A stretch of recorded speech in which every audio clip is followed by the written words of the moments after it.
I'm going to talk today about one of the most important things that's going to happen around the country in the next year or two, and that's the redrawing of legislative and congressional maps for the coming decade. And in addition to this, there will be local level redistricting, but my focus today is going to be on the legislative and congressional redistricting, although the rules for the most part are the same. And I say it's going to be one of the biggest things that happens because it will determine the balance of political power over the next course. Over the coming decade, it will determine whether there are fair opportunities for communities of color. It will determine whether maps are drawn to skew in favor of one party or the other. And we had an election just a few months ago that determines who holds power for the next 2 years. Redistricting will determine who holds power for the next 10 years. And we saw that last decade with some really pernicious gerrymanders that were drawn in places like Pennsylvania and North Carolina that really were exceptionally durable and stuck for the whole of the decade, and really in a lot of ways made elections, the elections that we voted in, almost meaningless because you knew who was going to win at the end of the day because of the way the maps are drawn. But let me start by talking about one big thing that will be different this cycle, and that is that redistricting will take place much later than it normally does. Normally, states would start to get the census data that they need, the block level census data that they need to draw maps in mid-February, and the data would be all out by the end of March. But now that doesn't look like it will be until the summer at the earliest, and most people are planning for July or perhaps August, but the Census Bureau has said that the deadline is fluid and that they're still working through a lot of issues with the census, and they're not sure exactly when they will be able to put it out. There will be two sets of data that will come out. And the first are the apportionment counts, what we call the apportionment counts, and that will be the population of states as a whole without any sort of demographic or regional breakdown. And then the number of congressional seats that each state will be entitled to. And that set of data normally would have been already out. It would have been out around Christmas time, but now will come out April 30th or perhaps a little bit later than that.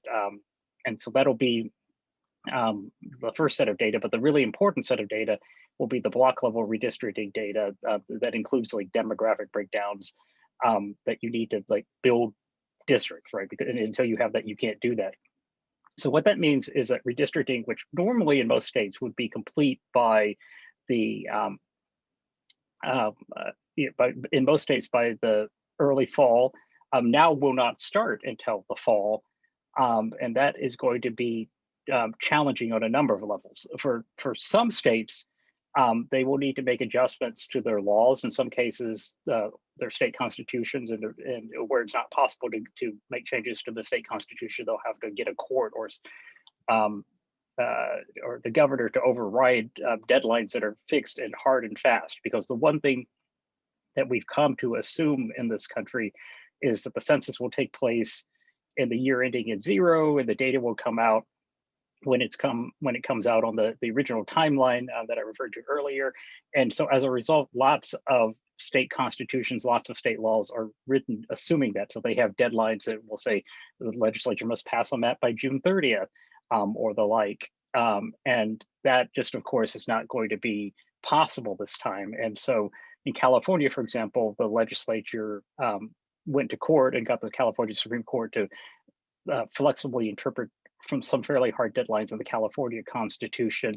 New Jersey passed a constitutional amendment that allows them to continue using their current maps for another decade, but other states have yet to act. Now they, ultimately they will, and they'll get around to it. But just people have been stretched thin. There hasn't been a lot of bandwidth with the pandemic, with the election, with everything else that's going on, and so a state that, for example, hasn't yet acted is Illinois. And Illinois has a June deadline for passing maps. If the legislature doesn't pass maps by June, the power to draw maps defaults to a backup commission, which is evenly divided between Democrats and Republicans. And they're supposed to pick the tie-breaking member, but they never agree on that. And so the Illinois Constitution says then the tie-breaking member is picked. It's picked at random between a Democrat and a Republican. And so Republicans could, in theory, end up controlling the the redistricting process in Illinois for legislative districts, even though Democrats control both houses of the legislature and the governor's mansion. And so that's something that needs to be fixed. It will be fixed, but it hasn't been yet. And so, in states are at different levels of doing this. And some of them are just slowly getting around to realizing that they actually need to do this.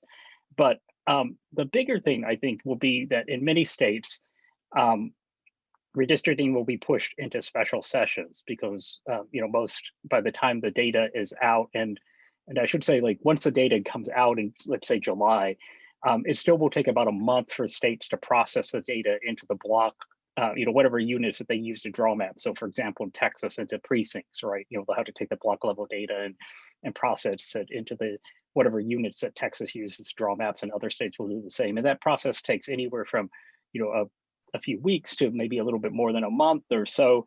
And so really map drawing in earnest really will not start in most states at the earliest until September, possibly a little later. And that means that it'll be pushed into special sessions, which are unusual creatures. In many states, their special sessions are really short, and they have fewer procedural safeguards.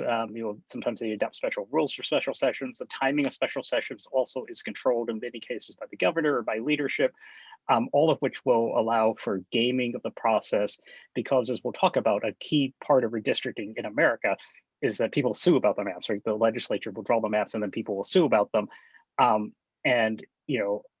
We also have like really fast upcoming election deadlines. Texas and Illinois both have filing periods that begin in November.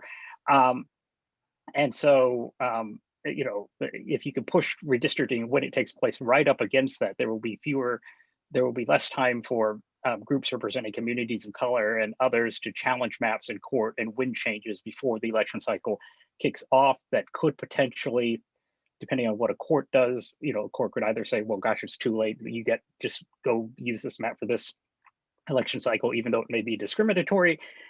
Or a court may, as happened in Texas in 2012, just say, gosh, we're going to move your state's primary from March to June. And so that's a potential disruption to the political process. But that's the first part of my presentation, just talking about the census and what are the big differences this cycle. But Chris, I don't know if there are any questions or how we're doing this. Raise your hand and I can see whose hands are up, and we basically just go in order, but I see Sam's hand is up. So we'll take a question now from Sam. So a lot of the advocates, I'm in Nevada, a lot of the advocates for an independent commission here said the solution we used last decade, which was to have the court appoint what Nevada calls special masters to draw districts, can't happen because of Rucho v. Common Cause, because we don't have a state voting rights act, and they can't. So basically, you can't challenge partisan gerrymandering in federal court, and we don't have a state voting rights act. So I'm just wondering what you think of them saying that, and if you're expecting as many lawsuits in state court as there were in 2011. Well, I do think that there will be suits in both federal and state courts, right? Because you still have, even though you don't have a federal ban against partisan gerrymandering, we'll talk a little bit more about that in a second, but you do have claims potentially for communities of color under the Voting Rights Act, which is still there. And likewise, state constitutions have various provisions of varying strength that can serve as a basis for suits. And I will say, on the timing issue, to tie this all back, like, once the data comes out, states will have a constitutional obligation to redraw their maps, right? So if the data comes out in August, at that point, they will have a constitutional obligation to redraw their maps, because the districts will not be evenly populated, right? Which is a requirement of that the districts be evenly populated, and you will have the data to prove that, right? And so states will have an obligation to redistrict. If they don't, a court will step in and put in place temporary maps for the election, because you have to comply with the one person, one vote requirement. And I would expect, like, one of the very first suits to be filed in most states is a one person, one vote challenge, saying these districts are not evenly populated. And that is sometimes filed just to get venue in the favorable court in a state like Texas. And so, but I look for that as like one of the first things that comes out. But again, states cannot avoid redistricting, because if they don't, a court will redraw the maps. So, other questions? Okay, well, let's move on. But just quick, Side question, your picture right there, which which state house is that? Is that Texas? No, this is Washington. So Okay. In pre-pandemic times. So, you know, Okay, we do have a question from James. Hey, Michael, James Barragan from the Dallas Morning News. Hey. I was hoping you might know the answer to this, but I know in the Texas election code, they're supposed to draw it in the first regular session after they receive the census data. So how is that going to play in terms of, do they have to draw it in a special session, or do they have to wait till the 23 regular? Well, they will have a legal obligation to redistrict, right, after the data comes out. And so, you know, if they don't, a court will put in place new maps. And it's not clear, like Texas's constitution is a little ambiguous because, like, you know, as I said, like these laws were built to assume that the census takes place when the census takes place, but also, you know, they're like loosely drafted in many cases, right? And so Texas says like it's the first session after publication of the census, and like what publication actually means, like in the census world, like nobody publishes the census. So what they were thinking about when they wrote that, who knows? But presumably it means the release of the data that you need to draw districts. So that if that's August, the first session would be the 2023 session, not the 2021 session, which would be already over. But then Texas also has an obligation. So Texas under its own laws could wait till 2023, but under the federal constitution, because of the uneven population of districts, wouldn't be able to avoid that. So, you know, that's the short answer, or medium answer. All right, so we'll go to Lauren and then Tiffany, and then we'll continue on with the presentation, but we'll go to Lauren Gibbons first. Yeah, thank you. I saw on your last slide that you had Michigan highlighted, and Michigan's process is obviously completely new this cycle. And just wanted to see if you could go into a little bit more detail about how the census delay could impact the, you know, constitutionally set out timeline that the Secretary of State has put out for this redistricting process. They're currently going through the motions of, you know, collecting the community input, but just wanted to see if any statutes need to change, or if anything needs to be done there. Yeah, the Michigan Constitution, the reform that Michigan voters passed in 2018, it was written with like some hard dates in there, like, you know, the commission must complete its process by this date.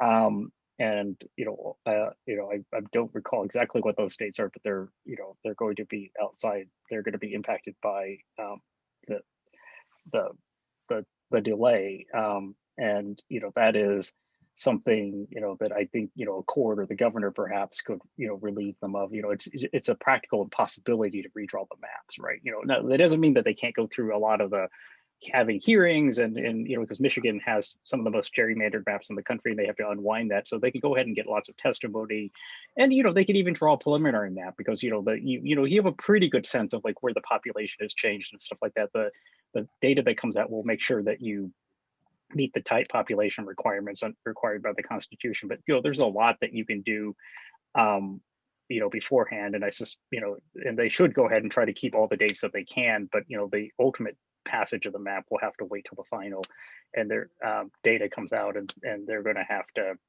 you know, get some relief from you know, some process, either a court or the governor, or through some kind of legislative action, depending on the state. So but you know, Colorado actually was like really smart. Colorado passed an independent commission at the same time Michigan created its independent commission, but the Colorado drafters wrote in like hard dates, but said like, unless, you know, or such reasonable date as like, you know, maybe required under the circumstances. So they kind of took care of that in advance, you know, but nobody else thought like that there would be a pandemic, so delaying the census. So.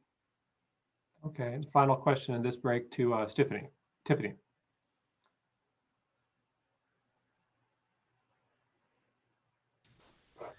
Hi, so Michael, you might get to this later in your presentation, but I just wanted to see if you could discuss a difference between ethnicity and race as far as apportionment and data, and whether, I mean, like Hispanic and Latinos are considered an ethnicity. So if there's any difference in how those are considered through this whole process? So legally, Latinos are considered an ethnic group that's entitled to protections under the Voting Rights Act, and generally under state laws, to the extent there are state laws, they would be considered, a racial/ethnic group that's entitled to protections of those acts, assuming that like the other triggering requirements are met. That is something that was added to the Voting Rights Act in 1975. Originally, it covered only race, but then in 1975, the Voting Rights Act was extended to cover language minorities, and that includes Latinos in that instance. And so it's racial, ethnic, and language minorities that are covered under the Voting Rights Act. So. Okay, so we'll move on with the presentation, but the idea is to get as many of you to have a Q&A time. So as we're going through the Q&A breaks, just be conscious if everybody has questions, make sure we can kind of accommodate as many people as possible. And also remember that the full PowerPoint will be made available to you afterwards.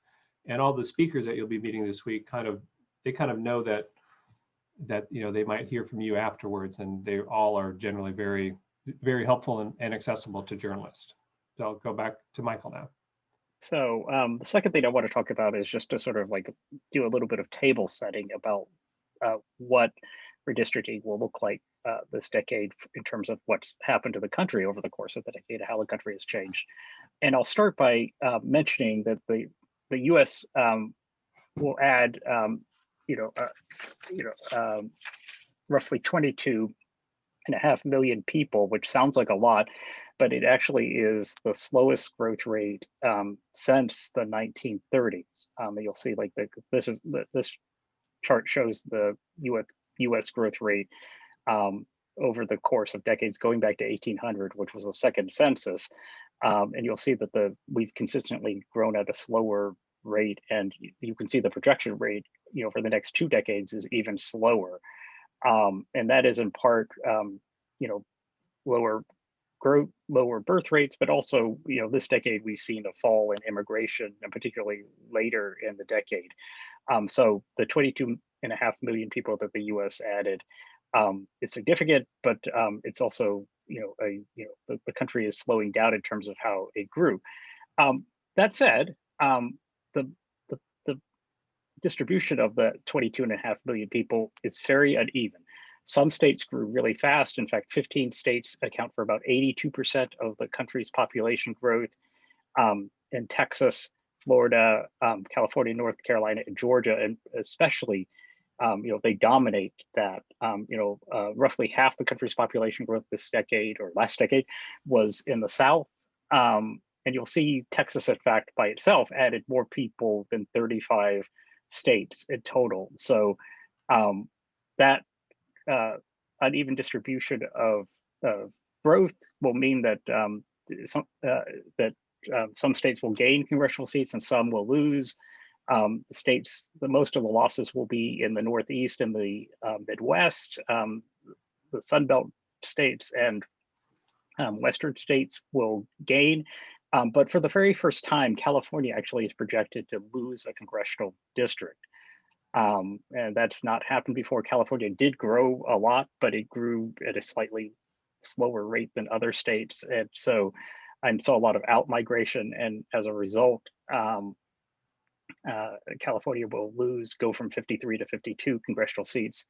Looking at it a slightly longer frame, since 1970, you'll see Texas and New York now, after reapportionment, will basically have swapped places from where they were in 1970, and Florida also will now overtake New York in terms of its congressional representation, reflecting basically a long-term shift of power away from the Northeast to and the Midwest to the South and to the West, but in particular to the South.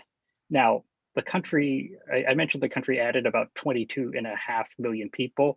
When you look at that in terms of net, Latinos dominated that, right? This is the story of last decade. Latinos were a huge driver of growth, and Asians and African Americans also saw very strong growth.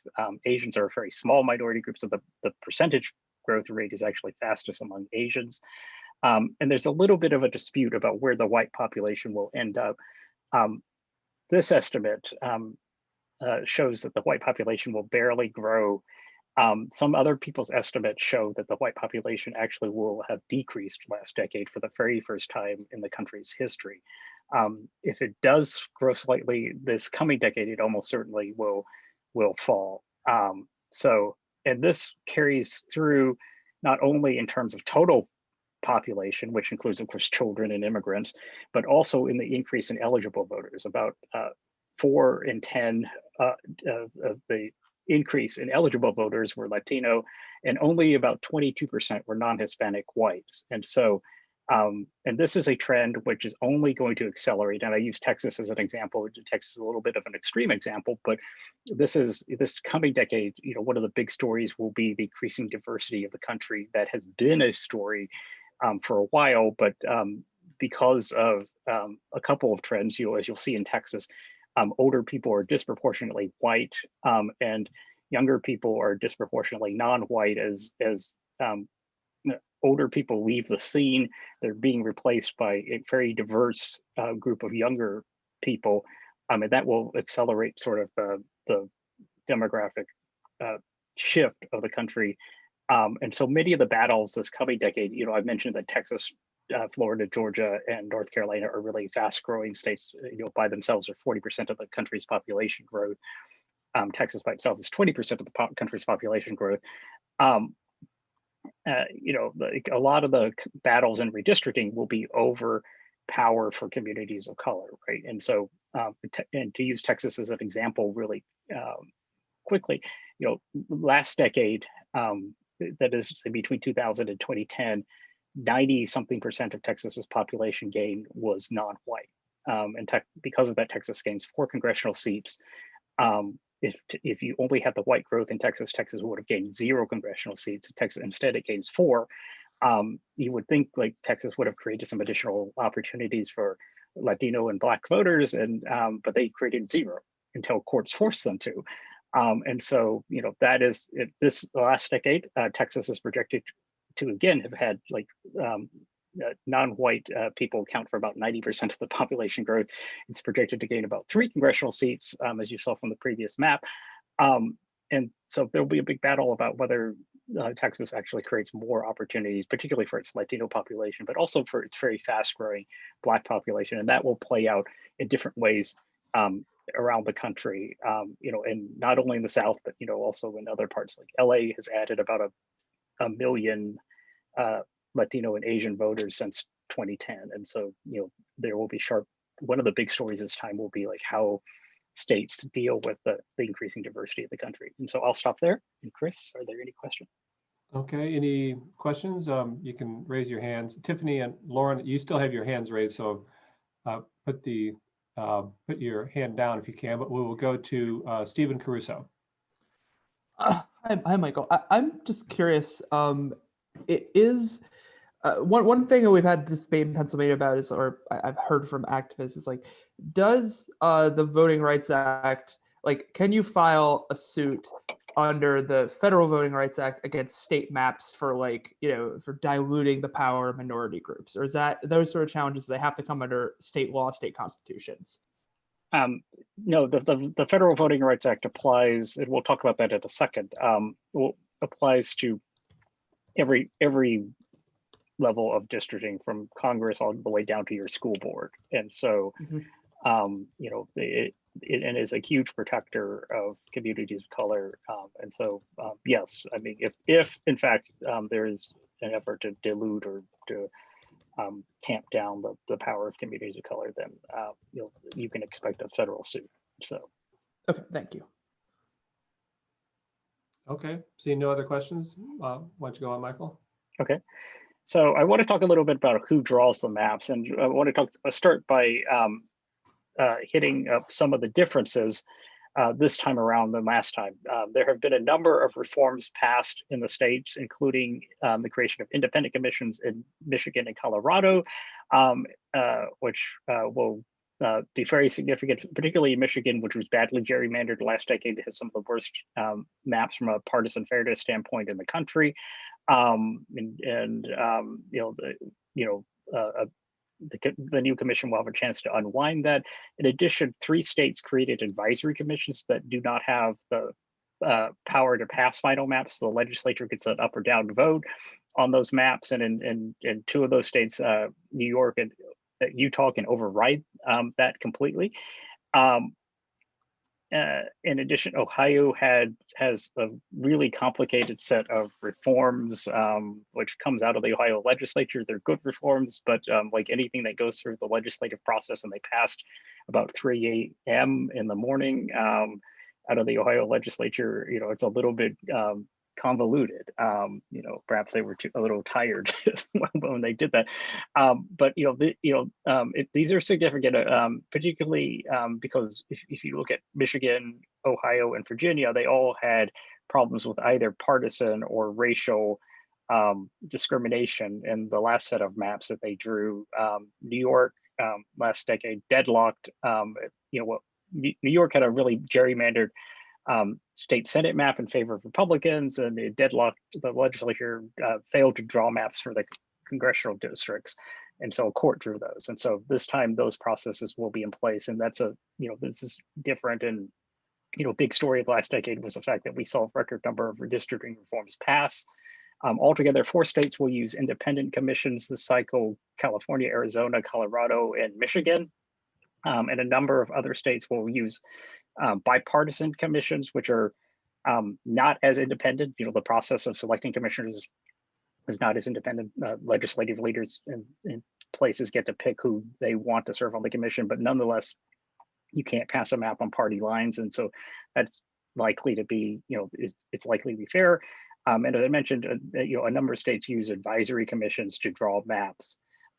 But having said that, legislatures will continue to draw maps in the vast majority of states.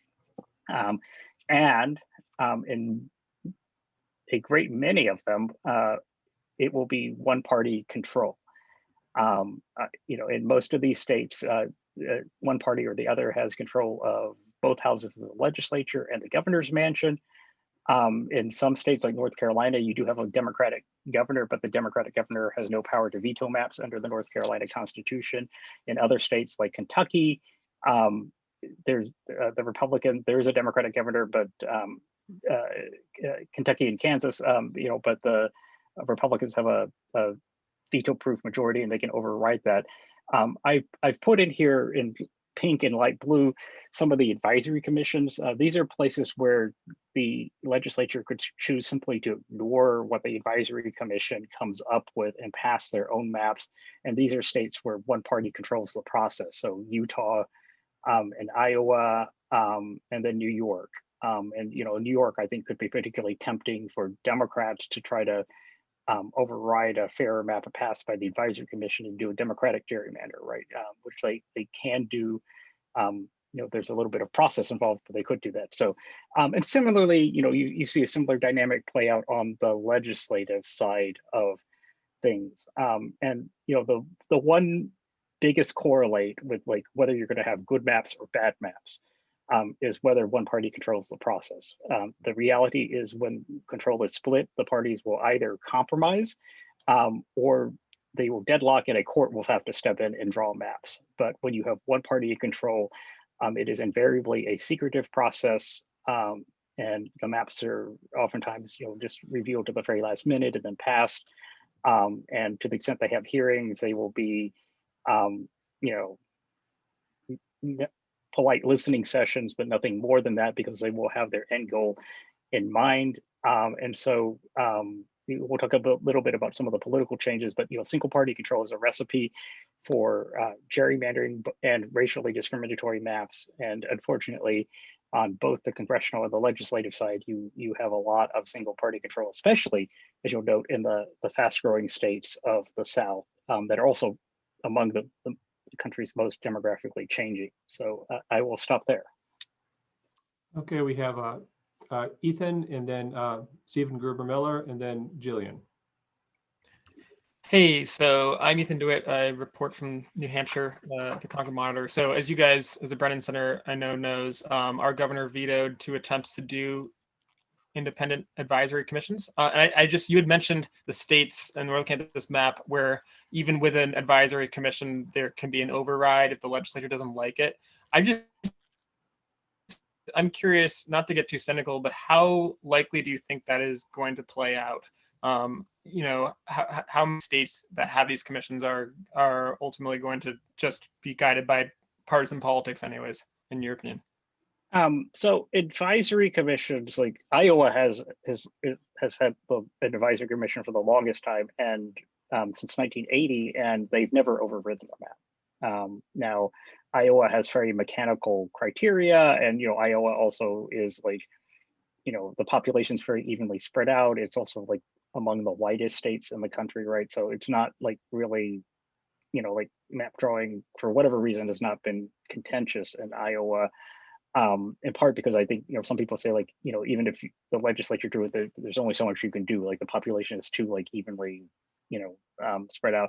Now that's not to say that they wouldn't do it this cycle, particularly as things have gotten more partisan. A big battle is going to be over control of the House. With Democrats trying to keep control of the House and Republicans trying to take it, and so every seat that you can eke out, even if it's just like one additional seat in the Salt Lake City area or one seat in Iowa, I think it could be tempting for them to override these advisory commissions. New York, the short answer is I think it depends on state politics, right? Like some states have more consensus-based politics, and some states, like it's like New York, it's a little bit more rough and tumble, and that just it depends a lot on the culture. But advisory commissions nonetheless are like what you might get in the state, and it's not bad. At least it creates a record for court and things like that, because if the legislature overrides it and you have strong rules, you can still go to court and say like, well, the advisory commission's map was better than the legislative drawn maps and violates the rules in the Constitution. And a quick follow-up, it seems like, and I could be wrong here, but it seems like in the last 10 years, there's been a lot more attention paid to redistricting and the idea of gerrymandering. It seems to kind of like broken through the consciousness of a lot of like voters. And I'm wondering how that affects how much you think legislatures think they can get away with when more of the population, more of the citizenship is actually kind of maybe paying attention this time, as opposed to like past redistricting cycles. Well, I certainly think that a lot of lawmakers are aware of the fact that redistricting and gerrymandering is an issue that resonates with voters. Like go back 10 years ago, it didn't at all, right? 15 years ago, it didn't move in the polls. You talked about gerrymandering, people's eyes glazed over. Now it actually does. And like in states like Michigan and Ohio, where people were collecting signatures to put things on the ballot, people would say, I went to knock on doors in very mixed partisan neighborhoods. I knocked on Democratic doors, I knocked on Republican doors, and everybody was ready to sign when we said we're taking power away from the politicians, which is why I do think that you've seen bipartisan efforts to reform redistricting in places like New Hampshire and Virginia and Pennsylvania, right? Increasingly, I think lawmakers get it. And some of them actually don't like gerrymandering. Like there's a state, which I won't mention, but Republican lawmakers, they will tell you off the record, like, I hate the gerrymander because it's given us almost a super majority, and now we have to pass all these crazy bills. In the past, we would have a narrower majority and a few people defect, and you'd say, oh, well, we tried to pass this bathroom bill or whatever, this abortion bill, but we just couldn't get it through, but we at least tried. But now you have a super majority, so you have no excuse not to pass this stuff, and they would rather actually have a thinner majority. They will not say that in public, but they will tell you that behind the scenes. So I do think like there is sort of momentum there. So Chris, who's next? Okay, so just a heads up on time. For this block, we'll go to Stephen Gruber Miller, and then Jill, and then Sam, and then Stella. And then he's got 2 more sections, one dealing with kind of like legal precedents. I want to make sure he has time to get to that. And then a section dealing with opportunities and risks of gerrymandering. And so we'll try to keep the questions, kind of tight, and the answers kind of tight, so we can get through as many as we can and get through these other sections. But we'll go to Stephen Gruber Miller right now. Hey, Michael. So I'm in Iowa, and I guess one of the things I'm wondering is you were talking earlier about like, there's some sort of prep work that you can do ahead of time, ahead of actually getting the new data. And I'm wondering sort of, how much can be done, right? Because we're gonna run up on a tight deadline. I think there's like a September 15th, that might be wrong, constitutional deadline, to have these maps done. And so I guess I'm wondering, like, is there the ability for Iowa's commission to sort of have this in mind ahead of time, or is it just going to be starting from scratch once they get the data? Yeah, I mean, I don't think that they're necessarily starting from scratch. And again, some of this, like, it's harder in states that have grown a lot, right? Or where the data could be really off. But as you saw from the other slide, a lot of the country hasn't grown a lot, right? So the changes that need to be made are not that significant necessarily. And likewise, there aren't likely to be significant undercounts in Iowa to the same degree that there are in Texas with its very large non-white populations, right? Because in general, we talk about census undercounts, but there also are census overcounts, right? And the overcounts every decade come from white people, right? Because like white people generally trust government. They like filling out forms, and people will fill it out at the vacation house and then at the regular house. So all of which is to say, like, in white states, the census numbers are likely, there might be a little overcount, but the numbers are likely to be pretty accurate to what you think. And so there's a lot of stuff that you can do, and you just have to adjust them at the end. But you still might, with a September 15th deadline, you might still need to move something, or just get a little bit more time to make sure that they're legally compliant. But again, it's very state specific. So. Okay, Jill next. This actually has a little bit more to do with like kind of the party politics of it. And I'm just looking for insight, like if you want in your crystal ball to, in Texas at least, like we know that, urbanly and suburbanly, the state's changing quite rapidly as well. And that's where Democrats are seeing a lot of their support growing, but Texas is still a largely rural state. And that's where Republicans are seeing a lot of their support maintaining. So I'm wondering like how that urban, suburban, rural divide in Texas is going to play in drawing the maps, and how Republicans are going, because in 2010, the maps certainly were going bizarre, they were very bizarrely drawn going into these rural areas. And I'm wondering if you think that Republicans might double down on that, and we're going to see even more of that in the next in this redrawing session, or I guess I'm just wondering like how that all play into the maps being drawn. Yeah, I mean, I think in these fast-growing, demographically changing states, there's a lot of risk, and the biggest ones are all controlled by Republicans. So I don't mean to suggest that only Republicans gerrymander; they just happen to be controlled in these states. But there's a lot of risk for Republicans in a state like Texas, right? And the question, which I'll, is whether they decide to get greedy or they decide to play it safe, right? And like a little bit of a background, or like the essence of a good gerrymander is that you don't draw districts that your party wins by 80%, right? Because if you draw districts that your party wins by 80%, you're using your voters inefficiently. What you want to do is spread them out and win a bunch of districts by like 53%, right? In other words, but the problem in a state like Texas is that those 53% districts at the beginning of the decade, they change demographically by the end of the decade, and because they become much more diverse really fast, but also because of things like the suburban shift in Texas, like for white women, which is like unexpected, right? So there's a lot of volatility for Republicans in Texas, so they could play it safe. Like, for example, creating an Austin-based district just to like say we're going to put all the Democrats in like Travis County and the surrounding counties into one big district, and like Democrats can have that one. Or they could try again to do what they did the last time, is divide Austin up into like 8 pieces and draw out into districts that are gigantic. And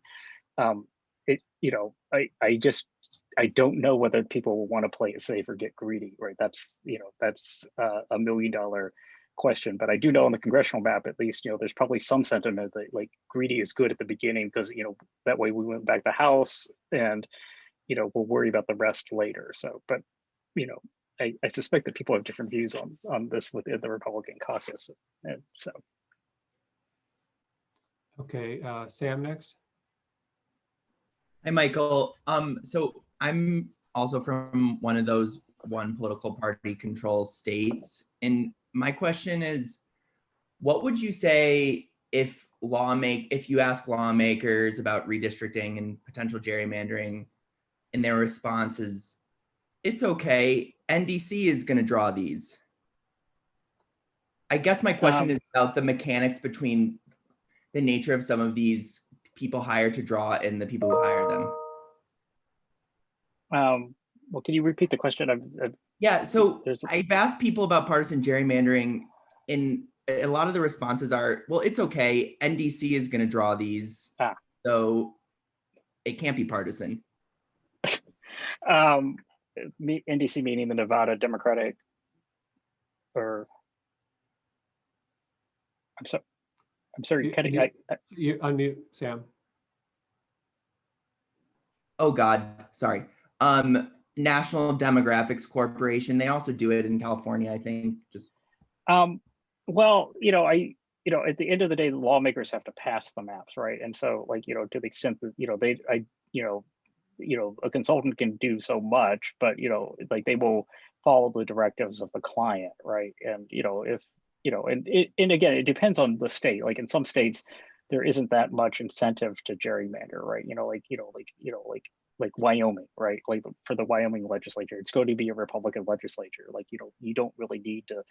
And like I live in Brooklyn, New York, normally, right? And where like can't like Joe Biden got 96% of the vote, and Barack Obama got like 98% of the vote. You can't draw Republican districts in Brooklyn, right?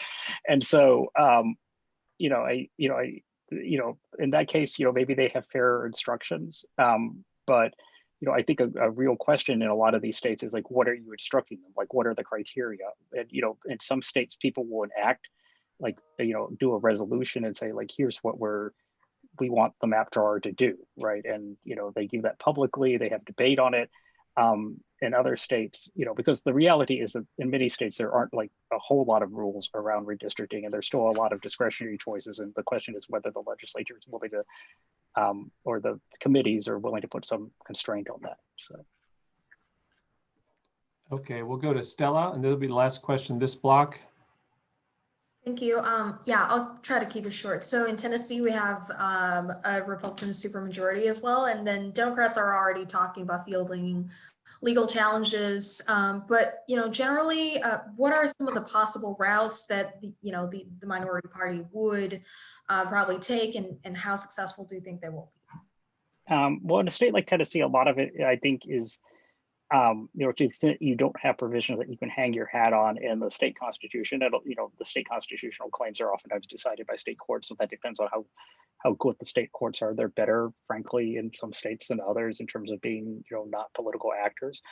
A key part will be the Voting Rights Act, which we talked about, and like, how you treat communities of color, although those are somewhat getting harder to use, right? Because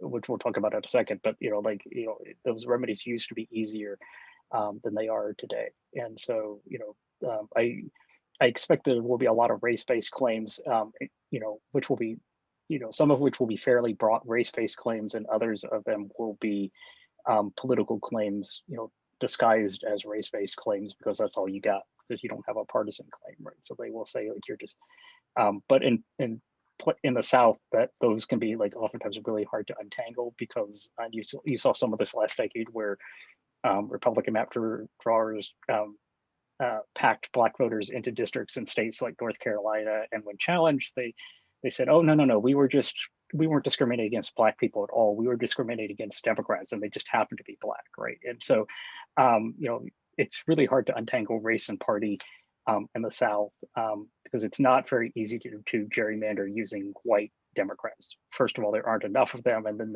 white Democrats tend to live like really close in proximity to white Republicans, sometimes in the same house.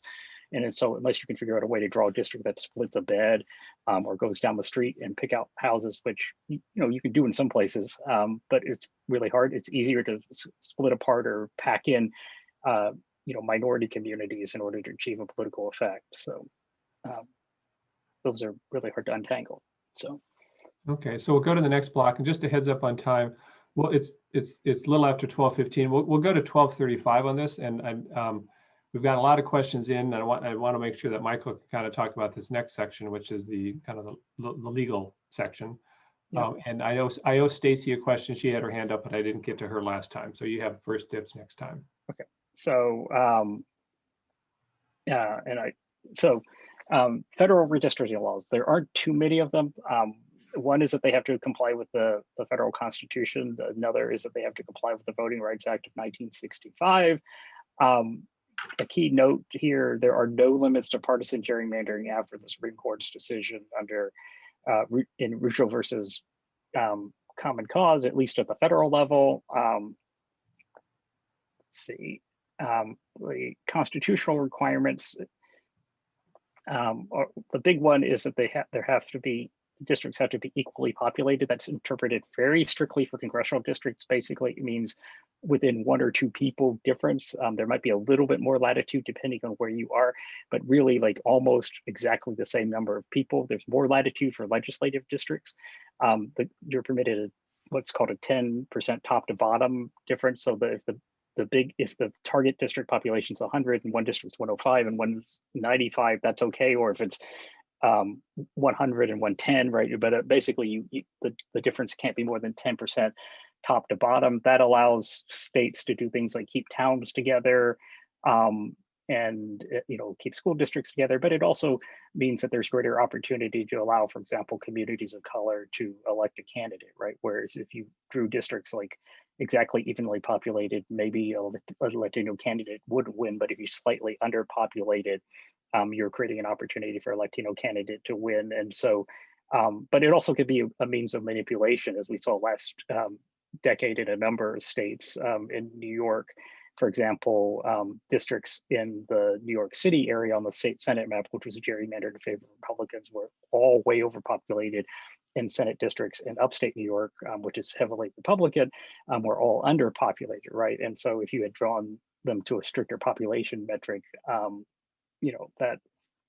that wouldn't have been possible. I will say here that some states have tighter deviations that are permitted, but we'll talk about that in a second.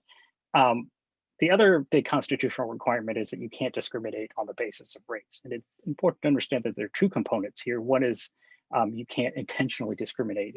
We're going to like subordinate Black voters.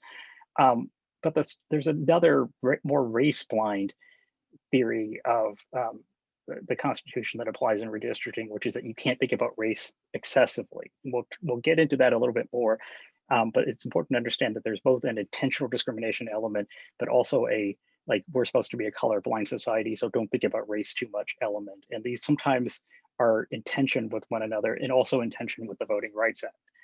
Now I'll talk about the Voting Rights Act, which is one of the most important pieces of legislation passed in American history. It really helped open up the door not only for Black political power, but also Latino and increasingly Asian political power. Under the Voting Rights Act, now it's a little bit frayed now, but under the key section that's still there, you can require the drawing of majority minority districts in certain circumstances. And there's basically a 3-part test. I'm simplifying a little bit here, but a minority group has to vote as a block favoring the same candidate. White voters have to vote as a block favoring other candidates, and that has to, those have to work in a way that the minority preferred candidates never win. So the classic example is a county with 4 legislative seats. They elect them all at large. 25% of the population is Black. The Black voters all vote for the same candidate. The white voters all vote for a different candidate. The white preferred candidates win 75-25 every time. But if you drew a Black district, the Black population would be able to elect their preferred candidate. And this applies also to redistricting plans, not just as a challenge to at-large elections, but also if you could draw a district that would elect a Latino preferred candidate. Again, if all of these elements are there and the circumstances, what the courts call the totality of circumstances, warrant that. And these come out of a case called Jingles versus Thornburg in 1986. Now, a note about Section 2 of the Voting Rights Act. It's really important. It helped expand minority political power in this country, but it's becoming increasingly hard to use. And that is because one of the requirements for Section 2 is that you be able to draw a compact district, right? You know, in other words, you know, you can, let me go back. Yeah, so the element is, the third element is the minority group has to be sufficiently large that you could form a compact district, right? And because communities of color are no longer as starkly segregated, at least they're not segregated into district size units anymore, it can be hard to meet that element of being able to draw a compact district. And this is especially true for groups like Latinos and Asians, and who, like all communities of color, increasingly live in the country's suburbs. Right now, over half of all Black Americans, Latino Americans, and Asian Americans who live in the metro areas, each group separately, live in the suburbs rather than in the urban cores. And in those areas, it's really hard to use Section 2, even as there's racially polarized voting continues. Now, in some cases, you can argue that the groups should be combined. You know, for example, Latinos and Black voters should be combined and treated as one group, but that really depends on whether there is cohesion or not, and that can be also hard. So the Supreme Court doesn't necessarily like Section 2 of the Voting Rights Act. It applies it restrictively. It's still a powerful tool, but it's a little bit frayed. I will mention there is a case that's going to be argued before the Supreme Court interpreting Section 2 of the Voting Rights Act. It probably has more of application in the voting as opposed to the redistricting context, the election context. But it is argued, you know, there's a question about whether the framework for Section 2 should continue the way that I just described it or not. So just bear in mind that that's going to be something that's argued and will be decided this term by June. Another provision of the Voting Rights Act that no longer applies is Section 5 of the Voting Rights Act. It used to be that states with a history of discrimination would be required to get their redistricting plans, like all voting law changes, pre-approved either by the Justice Department in Washington or by a 3-court panel of judges in Washington. The Supreme Court struck that down in 2013, and said basically the reason they said it was because these are they said like the formula for determining what states were covered was outdated. It was based on the 1970 election, and so the Supreme Court said, Congress, you need to go back and enact a new formula. Congress has not done that, mainly because of a man named Mitch McConnell. So map drawing will take place without the protection of Section 5, which is significant because under Section 5, a state like Texas had to prove first that its maps were not intentionally discriminatory, and the state bore the burden. It couldn't use the maps until it proved all this. And then it had to prove that the maps did not reduce the ability to elect of minority communities. And again, this is very significant because minority groups didn't have to run into court and get an injunction. The state of Texas had to go and get approval of its maps. And now with Section 5 gone, the burden will be on minority groups to try to run into court under Section 2 or other laws to try to get maps enjoined. And a state can go ahead and use them until a court enjoins them. And so it is very different. And this also relates to the timing of special sessions, because it used to be covered states had an incentive to get their redistricting done in time for the pre-clearance process, which took several months to go through, but now they don't. And so a state like Texas could push redistricting up to the very last minute, knowing that it doesn't have to go to DOJ or to a court to get them approved. And so that it's another possible gaming element. Let's see. Yep, I mentioned this. Shelby County in 2013 struck down Section 5, or the coverage formula for Section 5. I mentioned earlier that there's a race-blind theory of the Constitution that applies, and this comes in in the context of a claim called racial gerrymandering, which is a colorblind claim that originally was brought by white voters seeking to block the creation of majority-minority districts. But what the Supreme Court has said is that a district can't be drawn predominantly on the basis of race. And that's, of course, that sounds wishy-washy. Courts have struggled mightily trying to figure out when a district is drawn predominantly on the basis of race, particularly when there's an overlap between race and party, as in the South. But it's important to note that discriminatory intent is not required. You could have perfectly good motive, but if you drew a district predominantly on the basis of race, it is unconstitutional. Now, what's tricky is the Voting Rights Act requires you to think about race in some context, but the Supreme Court says you can't think about race too much. So it's like draw an elephant without thinking about an elephant too much. This has been really hard in practice for courts to apply.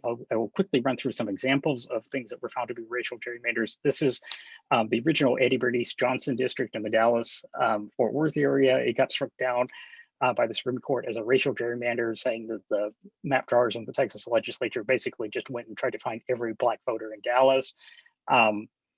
This is probably a clear example of something that is a racial gerrymander, but there are others that are more controversial. This is also in Texas. This is an existing district that runs between Austin and San Antonio. It's a Latino majority district. Some people tried to get it, some Democrats tried to get it struck down as a racial gerrymander, saying that these people have nothing in common other than they're Latino. That was not successful.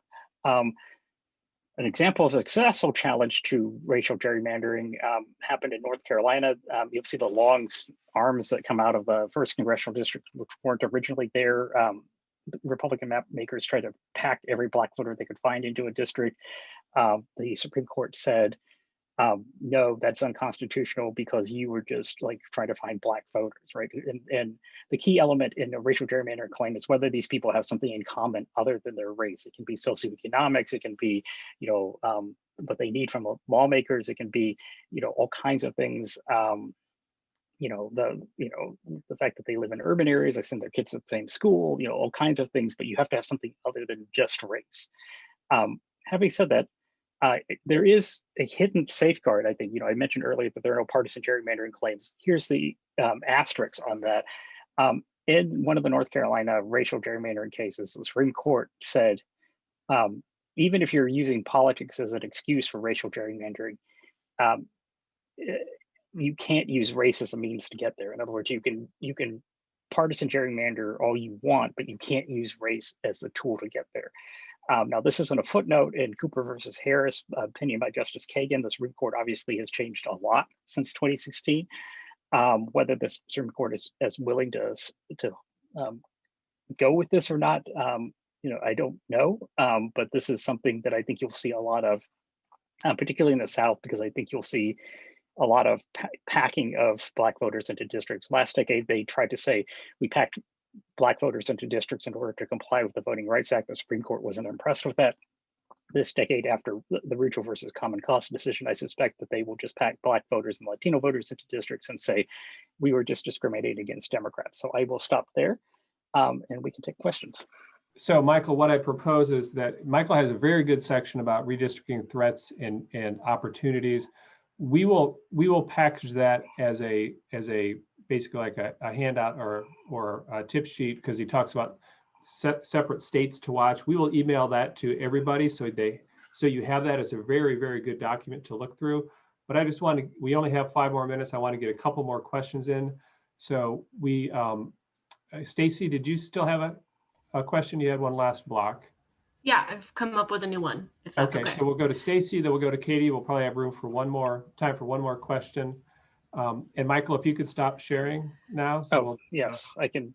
Let me just mention one quick thing, Chris, which is there is one thing that could change is that there is a possibility of federal reforms, through a package called HR1, and there's also an effort to renew Section 5 of the Voting Rights Act, all of which will depend a lot on whether we're in a 51 or a 60 vote world. And I haven't talked to Joe Manchin recently, but that's at least something to watch because they would impact redistricting the cycle, including in some key states. And I think in the coming weeks, you'll see a big push on that at a variety of levels. So let me do that and I will stop sharing.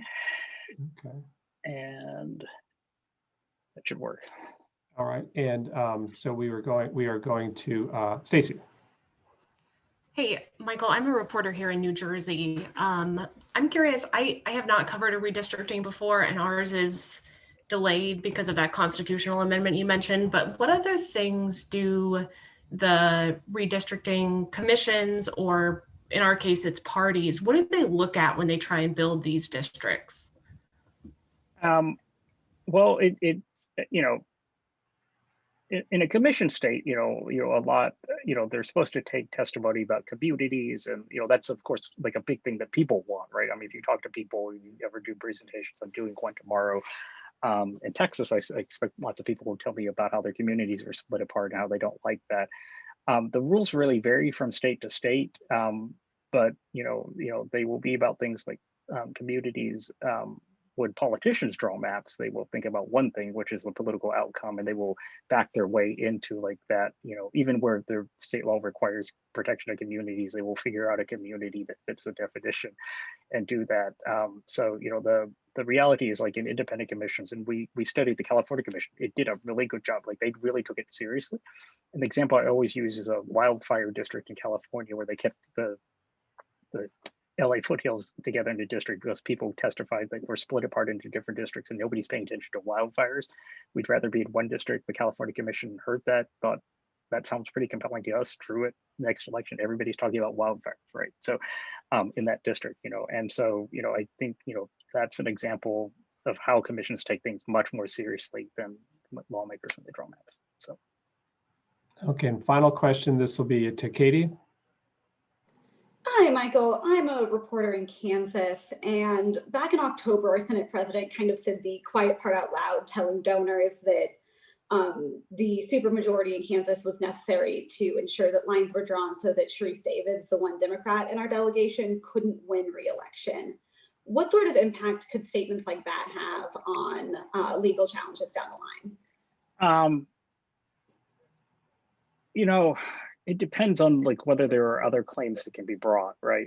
Like like if it's like just a partisan play, and I'll use a different state as an example. Like if it were like a really white state like Utah or something like that, right? And you're doing it in the Salt Lake area, right? Like, well, that might be okay, right? Like because the Supreme Court has said you can do that, but on the other hand, to the extent that you're violating the Voting Rights Act or you're violating state law, and state law in some cases are better than others. In some places, like they're like really detailed rules on redistricting, although those are mostly at the legislative level rather than the congressional level.